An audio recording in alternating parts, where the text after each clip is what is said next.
Welcome to வெற்றி அறிவொளி academy. நம்ம இனி இம்பார்ட்டண்ட்டான கான்ஸ்டியூஷன் புக்கோட பாக்ஸ் கண்டென்ட் தான் பார்க்க போகிறோம். ஓகேவா? அரசு பணியாளர் தேர்வாணையத்தை பற்றி பார்க்க போகிறேன். இதுக்கான ஆர்டிக்கல் எதுலேருந்து ஸ்டார்ட் ஆகும்னா 315 323 ஸ்டார்ட் முடியும். ஓகேவா? ஃபஸ்ட்டு இந்த அரசு பணியாளர் தேர்வாணையம் எப்படி உருவாக்குனாங்கன்னா, எப்போனா அக்டோபர் 1 1926 தான் இந்த அரசு பணியாளர் தேர்வாணையம் உருவாக்குனாங்க. எந்த சட்டத்தின் பிரகாரம்னா, இந்திய அரசாங்க சட்டம் 1919 கேள்விப்பட்டிருப்போம்ல, அந்த சட்டத்தின் பிரகாரம் லீ ஆணையம் இந்த மாதிரி அரசு பணியாளர் தேர்வாணையம் உருவாக்குங்க அப்படின்னு சொன்னதுனாலையும் என்ன பண்ணுறாங்கன்னா, அரசு பணியாளர் தேர்வாணையம் அக்டோபர் 1 1926 உருவாக்குறாங்க. அப்படி உருவாக்க சொல்ல இதில் ஒரு தலைவர் இருந்தார், ப்ளஸ் 4 உறுப்பினர்கள் இருந்தாங்க. ஓகேவா? இப்போ இதுக்கான ஷார்ட்கட் பார்க்கலாம். இதுக்கான ஸ்டார்டிங் ஆர்டிக்கலே 315, அது மட்டும் ஞாபகம் வச்சுக்கோங்க. ஒன்றிய மாநில அரசு பணியாளர் தேர்வாணையங்கள். நான் ஸ்டார்டிங்லேயே சொன்னேன், ஒரு தலைவர் ப்ளஸ் 4 உறுப்பினர்கள் இருப்பாங்களா, அப்போ 1+4 ஆட் பண்ணிக்கோங்க 5. அப்போ 1+5 அந்த மாதிரி 15 ஞாபகம் வச்சுங்க. 315 ஒன்றிய மாநில அரசு பணியாளர் தேர்வாணையத்தை பற்றி சொல்லுது. 316 எதை பற்றி சொல்லுதுன்னா, உறுப்பினர்கள் நியமனம் மற்றும் பதவி கால வரம்பு.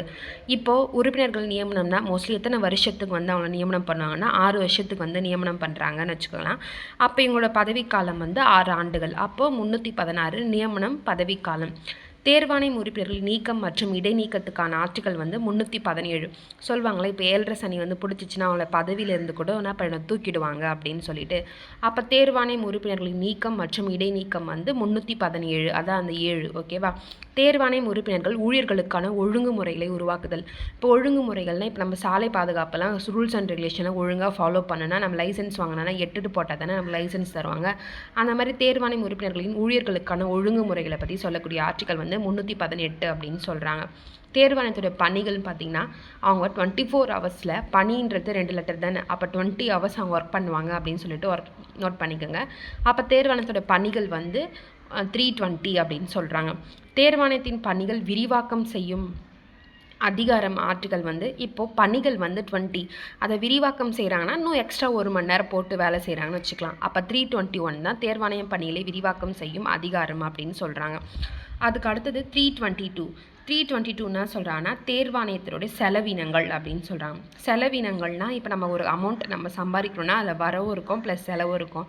அப்போ 2 ப்ராசஸ் தான் அந்த காசில் இருக்கும். அப்போ 322 அதுவான தேர்வாணையத்திற்கான செலவினங்கள். அறிக்கைகள்னால், இப்போ நம்ம செலவு பண்ண பணம் நம்ம என்ன நோட் பண்ணி அறிக்கைகள் மாதிரி வச்சுட்டு இருப்போமா. அப்போ 323 அடுத்தது தேர்வாணையத்தோட அறிக்கைகள். இல்லைனா 24 ஹவர்ஸில் அவங்க 23 ஹவர்ஸ் என்ன பண்ண அறிக்கை விட்டுகிட்டே இருப்பாங்க அப்படின்னு வச்சுக்கலாம். அப்போ தேர்வாணையத்தோட அறிக்கைகள் 323.